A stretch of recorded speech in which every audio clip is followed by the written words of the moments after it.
يا بني آدم لا يفتننكم الشيطان كما أخرج أبويكم من الجنة ينزع عنهما لباسهما ليريهما سوآتهما إنه يراكم هو وقبيله من حيث لا ترونهم إنا جعلنا الشياطين أولياء للذين لا يؤمنون।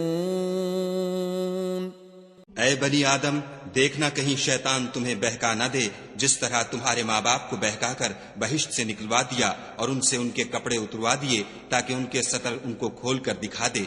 वो और उसके भाई तुमको ऐसी जगह से देखते रहते हैं जहां से तुम उनको नहीं देख सकते। हमने शैतानों को उन्हीं लोगों का रफीक बनाया है जो ईमान नहीं रखते हैं।